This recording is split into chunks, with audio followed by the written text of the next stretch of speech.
Bonjour à tous, bonjour à toutes. Aujourd'hui, j'ai envie de parler d'un sujet que les gens n'abordent pas très souvent, mais c'est un sujet qui est très sensible au niveau des médias. Au Cameroun, les gens se plaignaient souvent des commentateurs de match. C'est-à-dire que on a des commentateurs de match qui arrivent et ils disaient que passe pour le numéro du numéro 2 au numéro 3, transversal du numéro 4 pour le numéro 5. Faute, arbitre, faute. Voilà comment nous, on a grandi avec les commentateurs de match. Mais je veux dire quelque chose. Un bon commentateur de match doit posséder plusieurs qualités pour offrir quand même une expérience engageante et informative aux téléspectateurs. Ah oui, j'ai toqué le gros français. Bon, je vais parler couramment. Un bon commentateur de match doit avoir de l'expérience et la maîtrise de son public, tenir son public en haleine et donner des informations aux téléspectateurs. Je vous prends un petit exemple. Hier, pendant que on regardait le match France-Espagne, il y a le joueur Cucurella de l'Espagne. Chaque fois qu'il sifflait, chaque fois qu'il touchait le ballon, le public allemand le sifflait. Chaque fois qu'il touche le ballon, le public allemand le siffle. Alors, pendant le reportage, le commentateur de match dit que Cucurella a été l'auteur d'un penalty de l'Allemagne contre l'Espagne à l'Euro en Allemagne. Et donc, celui qui était sur le terrain, à la main courante, dit que mais c'est compréhensible. Pourquoi? Parce que chaque fois que Cucurella touche le ballon, il est sifflé. Et donc, ça faisait une corrélation entre les actions qui se passaient sur le terrain, les faits qui étaient sur le terrain et le commentateur de match. Pardon. Alors, toi qui écoutes, qui vois le match, tu ne peux pas cerner l'environnement. Tu ne cernes pas l'environnement. Si on ne t'explique pas, tu ne peux pas cerner. Et quand on dit ça, quand je dis cerner l'environnement, c'est avoir une connaissance approfondie du football. Parce qu'un commentateur doit avoir une compréhension approfondie du jeu, des règles, des tactiques et des stratégies. Oui, c'est pour ça qu'ils ont souvent à côté d'eux des gens qui ont joué généralement au football, qui ont l'expérience dans le domaine et qui, en fonction de leur ressenti, peuvent apporter un éclaircissement, une situation de jeu. Ok? Je prends encore un autre exemple. Toujours hier, il y a une action où, au départ, quand Lamine Yamal avait le ballon, il était accompagné par Désiré Doué et Hernandez, le piston gauche. Alors,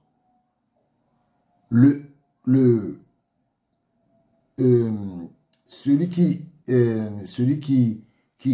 commentait, le consultant à côté, dit que lui, en tant que défenseur, il rentre dans l'esprit de Didier Deschamps. Il dit que non, par rapport à la situation de jeu actuelle, l'Espagne l'Espagne gagnerait, non, la France gagnerait à faire redescendre un autre piston pour combler, pour que chaque fois que Lamine Yamal ait le ballon, qu'il ait 3 joueurs.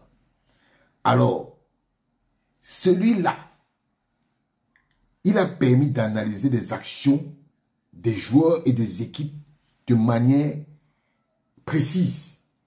Et c'est ça, on appelle ça la connaissance du football. Et vous savez, un bon commentateur de football doit avoir le vocabulaire précis.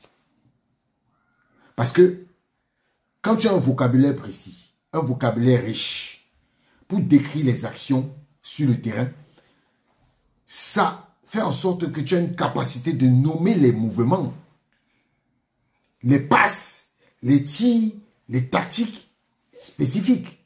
Parce que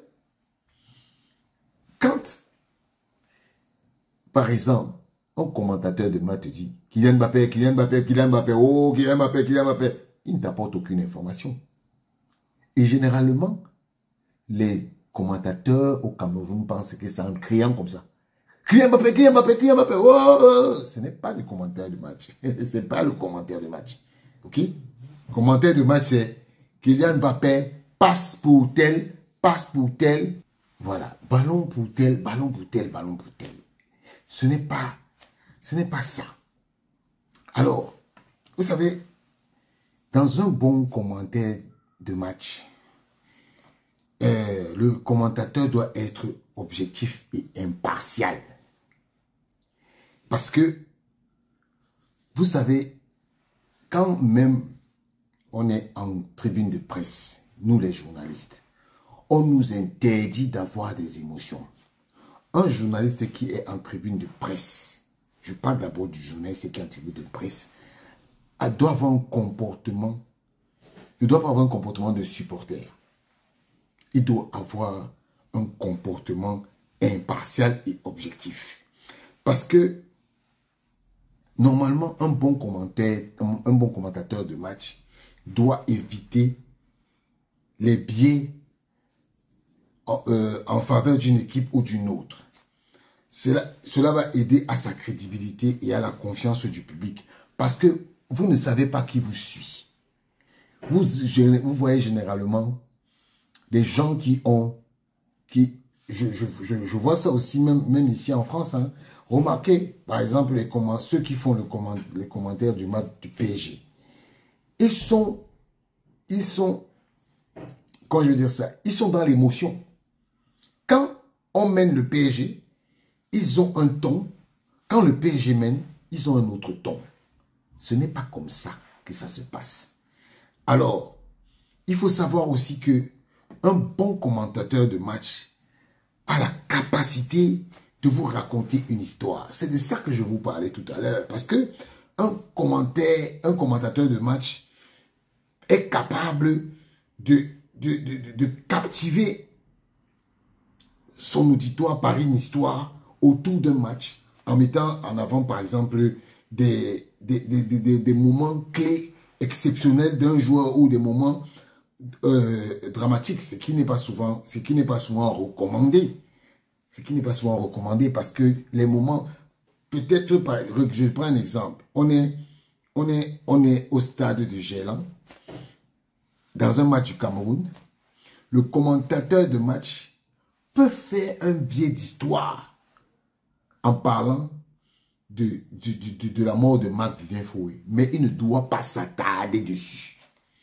Et un bon commentateur de match doit être clair et concis. Parce que ça permet aux téléspectateurs de suivre facilement le déroulé de la rencontre. Et ça inclut des capacités de fournir des explications rapides et compréhensibles sur des décisions arbitrales et des tactiques. Je prends un exemple. Si par exemple un commentateur de match, il y a une faute sur l'arbitre, il y a une faute sur un joueur, il doit être capable d'analyser l'intent. Parce que même en foot, il y a ce qu'on appelle les fautes d'intention. C'est-à-dire que tu arrives, tu veux faire faute, mais tu te retiens. et ton adversaire, ayant vu ton intention, tombe. Ça, tu es capable d'analyser, de dire, ça c'est une faute d'intention. Alors, un commentateur de match, sa qualité primordiale doit être sa voix. Une voix claire et un ton approprié pour le match. Cela peut varier selon les contextes en allant d'un ton calme à un ton analytique ou à un ton plus énergétique et passionné. Voilà. C'est-à-dire que les commentateurs de match, ils doivent avoir ces qualités-là. Et quand on parlait tout à l'heure de le numéro 2 envoie la passe au numéro 3, le numéro 3 envoie la passe au numéro 4, ça, ce n'est pas des choses à faire dans un commentaire de match.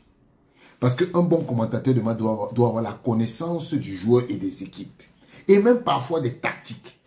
Et ça peut enrichir les commentaires et offrir des perspectives intéressantes aux téléspectateurs. Parce qu'il faut qu'on se dise la vérité. Quand vous écoutez les commentaires de Grégoire Margoton, c'est très très important. Et il y a aussi la capacité du commentateur de match à travailler sous pression, en direct, avec peu de temps de réfléchir, parce que le match va très vite, c'est 90 minutes. Et il peut aussi avoir la capacité de rester calme et professionnel dans des situations essentielles. C'est-à-dire que quand il y a par exemple une mauvaise passe, ou bien une action qui provoque un drame, il peut avoir la capacité de se calmer. Et comme on dit souvent, un bon commentateur de match doit aussi s'adapter. Parce que il doit s'adapter à la situation, car s'adapter veut dire être capable de s'ajuster à différents styles de jeu et à des situations inattendues et voire à des publics variés. Et vraiment, pour dire la vérité, un bon commentateur doit combiner toutes ces qualités. C'est vrai que tout le monde ne peut pas avoir 10 sur 10, mais quand même, si sur 10, sur 10 qualités, tu as 7, 8, 9, c'est important, très important.